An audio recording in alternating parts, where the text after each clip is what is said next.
tersangka yang sudah ditahan dan kemudian akan ditindaklanjuti dengan pemeriksaan selanjutnya. Ada 1 orang perwira. Saya kira proses hukum terhadap para pelakunya harus dilakukan secara transparan. Tolong Bu, saya untuk keadilan Bapak. Tolong jangan ada kita ada 2 orang lagi Bapak. Dia tulang punggung buat saya.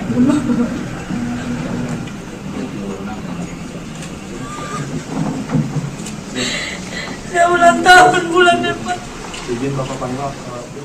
Tangis histeris Ibunda Prada Luki pecah saat Pangdam 9 Udayana tiba di kediamannya, saudara. Pangdam Udayana 9 Budiakto bersama dengan Dadempom Udayana tiba di rumah Prada Luki Namo di asrama Tentara Kuanino, Kupang pada Senin siang. Keluarga mendesak agar kasus kematian Prada Luki Namo dapat terungkap hingga tuntas.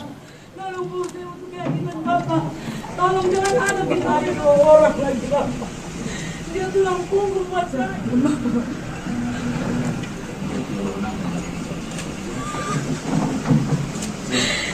Saya ulang tahun bulan depan.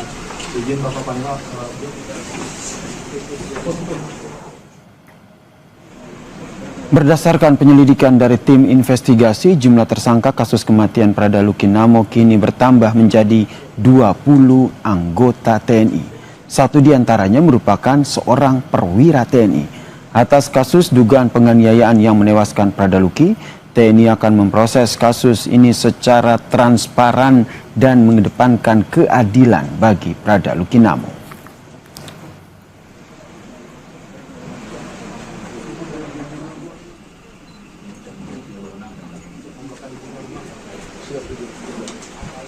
Ada 20 tersangka yang sudah ditahan dan kemudian akan ditindaklanjuti dengan pemeriksaan selanjutnya.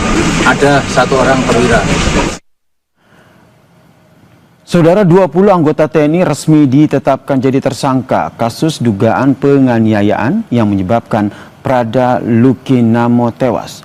Lalu seperti apa penanganan kasus ini dan apakah diperlukan evaluasi menyeluruh terkait dengan tradisi senioritas di institusi TNI? Dan saya sangat terkejut mendengar berita ini dan saya sangat berharap bahwa penegak hukum segera memproses hukum kasus kematian Prada Luki ini agar keluarga bisa mendapatkan keadilan. Saya kira kasus penganiayaan atau bahkan penyiksaan hingga mengakibatkan kematian yang dialami oleh Prada Luki bukanlah kasus yang pertama kali terjadi. Telah berkali-kali terjadi, termasuk di lingkungan militer. Dan ini harus menjadi perhatian serius di kalangan pimpinan militer terkait dengan adanya budaya perlakuan kekerasan terhadap junior. Kita tahu Prada Luki berpangkat prajurit 2, salah satu pangkat yang paling rendah dalam hierarki militer ini. Dan seharusnya peristiwa penganiayaan ini, peristiwa penyiksaan ini tidak terjadi kalau saja ada pengawasan yang cukup di lingkungan internal militer. Karena itu, saya kira proses hukum terhadap para pelakunya harus dilakukan secara transparan. Dan para pelakunya harus mendapatkan hukuman yang benar-benar setimpal dengan perbuatannya.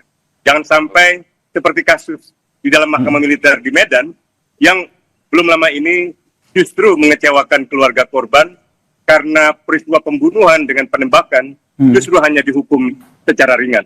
Saya berharap kasus Prada Luki ini benar-benar bisa berujung dengan keadilan yang hakiki bagi keluarga korban.